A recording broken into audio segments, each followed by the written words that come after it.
አቶ ደረጀን ነጻ አውጥታ መድኃኒትን እጅ ከፍንጅ በመያዝም እንዲሁም ደግሞ አሁን ላይ መድኃኒትን ለ5 ዓመት እስራት ተፈረደባት። ኤቢ ለአባቷ ቃል በገባችለት መሰረት አባዬ አንተን ወንጀለኛ ያደረገችው ሆን ብላ ከሆነ እመነኝ አሳያታለሁ ብላ ነበር። አሁን ላይ መድኃኒት ሆን ብላ ያሴረችው ሴራ እንደሆነም ተደረሰበት። ፖሊሶቹ እጅ ከፍንጅ መድኃኒት ያለችበትንና የተደበቀችበትን ቦታ በማግኘትም አሁን ላይ ኤቢ ለመድኃኒት የሰጠቻት ፍርድ እጅግ በጣም በሚያስደነግጥ ነበረ። አንቺ በአባቴ ላይ ይህን የከፋ ወንጀል አድርገሽም ያለ ስራው ራስሽን እንደ ሞትሽ አድርገሽ ስቃውን ስላበዛሽ 5 ዓመት ይፈረድብሻል በማለትም አባቷን ነጻ ወጣች። አቶ ደረጀ በልጁ ኮርቶና ተማምኖ በደስታ አሁን ላይ እንግዲህ የህግ አካል ልጅ በማለትም የተፈጠረውን ነገር በሙሉ ከዚህ በኋላ ብሞትም አይቆጨኝም አለ። መድኃኒት እጅ ከፍንጅ ተይዛ እንግዲህ ኤቢ አለችበት ቢሮ ተከራክራ የምታስወጣው አባቷን 100% እርግጠኛ ነበረች። ፊት ለፊቷ ስታያትም ጣቷን ቀስራ አንቺ ያበላሽን እጅ የምትነክሽ አረመኔ ነሽ አለች። ወይዘሮ ማርታ አሁን ላይ ባሏ ቢፈታም ነገር ግን አሳማሚዋ እህቷ ለትልቅ ችግር ውስጥ 5 ዓመት እስራት ልጆቿን ጥላ ባደረገችው ክፋት እንደምትቀጣም ሲነገራት እየየ ያለቻ ነበረች። መድኃኒትን እንግዲህ ፖሊሶቹ ሆን ብለው እጅ ከፍንጅ ተከታትለው እንግዲህ እስር ቤት ለመክተት ቃሏን መስጠት ስላለባትም ቢሮ ከኤቢ ጋር ቀርባ ምን ትመልሻለች ስትላትም አንቺ ርጉም የአባቱ ልጅ አንቺ ነሽ ያሳሰርሽ ስትላትም ማሳሰር ሳይሆን ወንጀልሽ ነው ያሳሰረሽ በማለትም መድኃኒትን ልክ ልኳን ነገረቻት። ፖሊሱም አንቺ ዝም በይ አፍ የለሽም ስርዓት ይኑረሽ በማለትም መድኃኒትን ልክ ልኳን ነገራት። መድኃኒት ለ5 ዓመት እስራት ምንም አይነት አመንክሮ የሌለውና ቅጣት በገንዘብ መውጣት የማችልበትን መጥፎ ስራዋ ተምራ እንድትወጣም በማለትም ኤቢ እንግዲህ ውሳኔዋን አጸደቀች። አባቷን ነፃነቱን አውጃ ወደ ቤት ይዛ መጣች። በዚህን ጊዜ ኤቢ በደስታ አባቷም ደግሞ በእሷ ኮርቶ ተደሰተ። ሌላኛው ዳጣ አባቷ ነጻ ወጥቶ እቤት በመምጣቱ ደስተኛ የሆነችበትም እንዲሁም ነገር ተመድኃኒት አልጋ ስር ያገኘችው ትልቁ እንግዲህ ምን እንደሆነ ባያስታወቅም ነገር ግን ከሷ በፊት አባዬን የዋህ አምላክ ነጻ የሚያወጣበት ትልቅ ነገር አገኘው እያለች እየተደሰተች ነበረ። በዚህን ሰዓት ግን አባቷ ዘው ብሎ በልጁ በኤቢ ኮርቶ ሲመጣ እጅግ በጣም ደስተኛ ሆነች። ሰላም ውድና የተከበራችሁ የዙዙነት ሚዲያ ቤተሰቦች እንደናችሁልኝ ሰላማችሁ ይብዛልኝ። ለዚህ ቻናል አዲስ የሆናችሁ ሰብስክራይብ እያደረጋችሁ ቪዲዮውን እስከ መጨረሻው ተከታተሉ። በጉጉት ስንጠብቀው የነበረው ዳጣ ቀጣይ ፓርት ዘመተናል።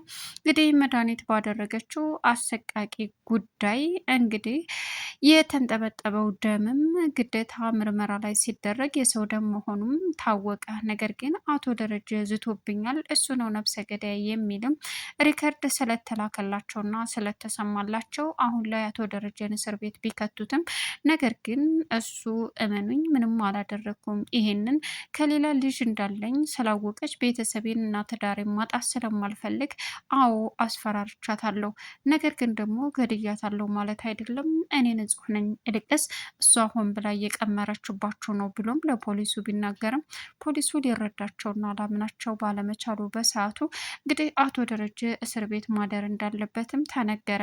በዚህን ሰዓት ኤቪ አባዬ ምንም መሆን የለበትም፣ አባዬ መድኃኒትን አይገላትም በፍጹም እሷ ራሷ ሆን ብላ አባዬን ወጥመድ ውስጥ ለመክተት የፈለገችው ነገር ነው። አንድ ሬሳ ይገኛል ቢያንስ ወይ ደግሞ የሆነ ነገር ይደረጋል። እሷ ግን ይህንን ነገር አድርጋ ነው የሄደችው በማለትም አይበገሬዋ ኤቢ ከአባቷ ጋር በመሄድም አባዬ እንዴት ነው እድመነኝ መድኃኒት ምንም አልሆነችም አድርገዋል ስትለው የኔ ልጅ የምታምኝ አንቺና አንቺ ብቻ ነሽ፣ ሌላ ሰው የሚያምነኝ የለም። ስለዚህ እኔ ምንም አላደረኩም። መድኃኒት ሆን ብላ እራሷ ያሴረችው ሴራ እንጂ በፍጹም የኔ ሴራ በጭራሽ። እቤቴ ተኝቼ ነው ያደርኩት የለሁበትም። ስለዚህ እኔን ለማጥቃት ያደረገችው ወጥመድ ነው ሲላትም እመነኝ አባቴ መድኃኒት ይህን አድርጋ ከሆነ 5 ዓመት ነው እማሳስራት ስትለው አው አንቺ ከማንም ከምንም በላይ ከማርታም ከናታንም ከሁላቸውም በላይ ትረጅኛለሽ፣ እኮራብሻለሁም ጭምር። ስለዚህ ይህን ነገር ተከራክረሽ ፍርዴን የምትሰጭኝ አንቺ ብቻ ነሽ፣ ነፃ የምታወጪ ሲላት ምን አባቴ አለችው። አዎ ሲላትም ኤቪ ያለቀሰች። አባቷ በሷ ምን ያክል እንደሚተማመንባትም ግልጽና ግልጽ አደረገላት። በዚህን ሰዓት ኤቪ ቁርጣ በመነሳትም የአባቷን ጥላት ማንበርከክ እንዳለባትም በግልጽ ራሷን አሳምና አባቷን መድኃኒትን ወደ ወህኒ ቤት በመወርወርም ለ5 ዓመት ሲቀጥል ደግሞ አባቷን ነፃ ማውጣትም መድኃኒት ፍርድ ቤት አቅርባ እንዳይሆን አድርጋ አንበረከከቻት። እሱ አባት ሲሆን እኔ አክስትሽ ነበርኩ ስትላትም እንዳንቺ አይነት አክስት አረመኔ ጨካኝ በዘሬም እንድኖርብኝ አልፈልግም።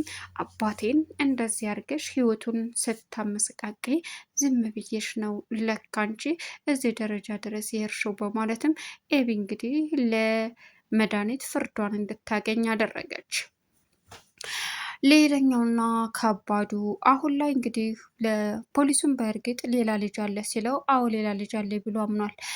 ያለ ፍቃድህ ምንም አይነት የክስ ምስጢርህ ሊወጣ አይችልም፣ ግን አሁን ላይ መድኃኒትን መፈለግ ያለብን ሲል እሷ የትም አልሄደችም፣ ወይ ተሳፍራ ነው ወይ አንዱ ቦታ ተቀምጣ የኔን መጨረሻ እያየች ነው። ስለዚህ ከመሄዷን በፊት ሊሆን ይችላል ሲል ፖሊሱ ምንም ይሁን ምንም ግን እሷ ምንም አልሆነችም፣ እኔ ደግሞ ንጹህ ነኝ በማለትም ክርክሩን አቀረበ። ሌላው ወይዘሮ ማርታ ደረጀ ጋ ሄዳ ማርታን አስገቡልኝ ሲልም ምንድን ነው ሲልም እኔ የተሻን አልገደልኳትም፣ ሆን ብላ ያቀደችው እቅድና እኔን ወጥመድ ውስጥ የከተተችው ነው ሲላትም እንዴት ይሄ ሊሆን ይችላል? እንዴት ደሬ እንዴት ይህን ታደርጋለች? በዛ ላይ እክላሷ ውስጥ የገባው ይህን ታደርግ እንበል እክላሷ የተገኘው ደመስ ስትለውም እኔ ምንም አላውቅም፣ አንቺ ጋር ተኝቼ ነው ያደርኩት። ስለዚህ የተፈጠረውን ነገር በሙሉ እሷ ራሷ ናት የምታውቀው፣ እምኜ ምንም አልሆነ ሲላትም ወይዘሮ ማርታ ለቅሷን ቀጠለች። እናም በአሁኑ ሰዓት አቶ ደረጀ ነፃ የሚወጣበት በልጁ በአብጌል ብቻና ብቻ እንደሆነም ግልጽ ነው። ፍርድ ቤትም ሆነ ሌላም ሊረዳኝ አይችልም በማለት ሌላው እንግዲህ የኤቪ ፍቅረኛ እልም ያለ ልክስክስ መሆኑን እንዲሁም ደግሞ ምጥንን ሊያማልላት ሲሞክር ምጥንም ልቀቀኝ ምን ይመስላል ሲያስጠላ ብላ መነጠቀችው። በዚህን ሰዓት ጥሎ ሄደ። አስመሳይና የለየለት ሴት ሀውል እንደሆነ ግልጽ ነው። ሌላኛው አሁን ላይ የጊዜ ጥላት እንግዲህ ከቤት ድረስ የመጣ ያስቸግረዋል። ጉሮሮውንም አንቆ መከራውን እያሳየው ነበረ። ሌላው አሁን ዳጣ የኤቢ ፍቅረኛ ምንም ደስ አላላትም። እኔ ወይን አባታችን ታሰሩ እኔ ልታሰርላቸው እኔ እንደዚህ ልብልላቸው እያለ ሲያሽቃብጥም በዝምታ ማየት ጀመረች። እናም ዳጣ ይቅርታ እኔ ብታሰር እኮ ደስ ይለኝ ነበር አላት። አይሆንም እንጂ ቢሆንማ ምን ቢሆንማ ነፃነቱን እናውጅ ነበር አለችው። ዝም ብላ መመልከት ጀመረች ሁኔታው። ኤቢ አልነገረችም እንዴ ይህን ፍቅር ኤቢ እንደደበራት በቃ እንዳዘነች አለ። መጣና ኤቢዬ የኔ ፍቅር ምን ሆንሽብኝ? ምንድነው የተፈጠረው? አባቴ ታስሯል ቃዲስ። በቃ እኔ አባቴን አስፈታለሁ። ምን? አዎ አንተ እንደምታስበው አይደለም ቃዲስ፣ ብዙ ነገር ብዙ ፕሮሴስ ይፈልጋል። ስለዚህ እኔና ናታን ወደ ሆስፒታል ልንሄድ ነው። ኦ እምትሄድ ከሆነ አብረህን ሄድ። እናንተ ወደ ሆስፒታላችሁ ሄዱ፣ እኔ ደግሞ አባዬን አስፈታለሁ አለ ቃዲስ። እሺ በቃ አንተ ግን እንደምታስበው አይደለም፣ ብዙ ስብስብ የሆነ ነገር ነው አለችው። እሺ በማለትም ወጥቶ ሄደ። ሌላኛው አሁን ላይ እንግዲህ አቻሜለህ በጣም ገዜን እየተፈታተኑና የኔን እህት አስረግዘ አንተ ከሌላ ሴት ጋር ትገለፍጣለህ እያለ ለዛን አሽኮርሙ እሺ ብለው ምንም ይፈጠር ምንም እዚህ መድኃኒትን ሰው ገሏን ነው የሚሆነው። በቃ ጊዜው ለመልካም ሰው አይሆንም፣ መጥፎ ሰው ነው የሚኖርበት እና አቶ ጋሽ እኮ ታሰሩ ዘው ስትልም በእርግጥ መጥፎ ቀን የኛ መውደቂያ ስትለው አንቺ በዚህ ሰዓት መውደቂያችን ያሳሰበሽ እንደውም የእኛን መገናኛ ያደርገዋል፣ ክፉ ቀን ያገናኘናል አላት። የምርህ ነው ገዜ? አዎ ትወደኛለህ እንዴ? በጣም ነው የምወድሽ በማለትም በፍቅርሽ እኮ ሙሙት አልኩብሽ እያለ ፍቅሩን ገለጸላት። ሌላኛው ወይዘሮ ማርታ እንግዲህ መድኃኒት በመጥፋቷ እየየ እያለች ትገኛለች። አቶ ደረጀም ምንም አይነት ነገር እንዳላደረገ ግን ደግሞ ልጆች አሉኝ ለልጆች ስል መኖር የምፈልግ ሰው ነኝ እኔ በሷ አው አስፈራርቻታለሁ፣ ግን ደግሞ ይሄን አድርጊያለሁ ማለት አይደለም አለ። ሌላው ናታን እንግዲህ በመጨረሻም አሁን ላይ በጣም እየፈራ ይገኛል። ሰዎች አባዬ ነብሰ በላ አይደለም አለችው አብጌል። ይልሽ ኤቢ ሰው ነብሰ በላ የሚሆነው የሰው ነፍስ የሚያጠፋው ክፉ ስለሆነ አይደለም፣ ግን ነገሮች ደግሞ ያስገድዳሉ እና አባዬ መድኃኒትን ገሏታል እያልክ ነው? አላቅም፣ እሱን እያልኩ አይደለም። ቆይ እናንተ ጎን ብላ እኔ ምንም ደስ አላለኝም። አክስቴ ያቀደችው እቅድ ነው። አክስቴ ምንም አልሆነችም፣ እመኑኝ። ሆን ብላ ያደረገችው ነገር ነው። አባዬን ለመጉዳት ያደረገችው ነገር ነው አለ። አባዬ እንዴት ያደርገዋል? ይሄን ምን ማለት ነው ዳጣ? እንዴት ያደርገዋል ታያለሽ ማለት እና አድርጎታል እንዴት ያደርገዋል ማለት እኮ አድርጎታል ማለት ነው። አባዬ ደግሞ እንደዛ አይነት ተግባር ውስጥ አይገኝም። ኤቢ እንደዛ ብለን ባንደመደም፣ ናታን አባቴን በደንብ አውቀዋለሁ። አባቴ ምንም ቢደረግበት ምንም እሷን ሊገላት አይችልም። እሷ ሆን ብላ ያቀደችው እቅድ ነው። ግን በህይወት ኑራ አንዱ ቦታ ተደብቃ አባቴ ህይወት ላይ እየተጫወተች እንደሆነ አለቃትም አለች። ሌላው እንግዲህ ናታንን ሆስፒታል ሄደው ደሙ የሰው እንደሆነ ሲረዱም ወደ አቶ ደረጀ አባዬ ጋ ውሰደኝ አለችው። መኪናዋ እኮ ቶሎ ቶሎ አልሄዳለች፣ ወያችኛዋን ልቀይር፣ ቁልፉን የት እንዳደረገው አናውቅም። በዚሁ እንሄድና አባዬ ማየት እፈልጋለሁ፣ በቃት አባቴ ጎን መሆኗን እፈልጋለሁ አለች አብጌል። በዚህን ሰዓት ናታን ይዟት ሄደ። አብጌል አባቷን ስታዩ አባዬ አድርገዋል መቼም አላደረኩትም በማለት ኤቢን እንግዲህ ከማንም በላይ እንደምትረዳውና እንደሚኮራባት ሲነግራትም የመጨረሻ ደስተኛ ሆና አባቷን ይበልጥ በተግባር ኩራቱን እንድትሞላለት ጉዞዋን ቀጠለች። መድኃኒትን ከገባችበት ገብተው ፖሊሶቹም አመጧት።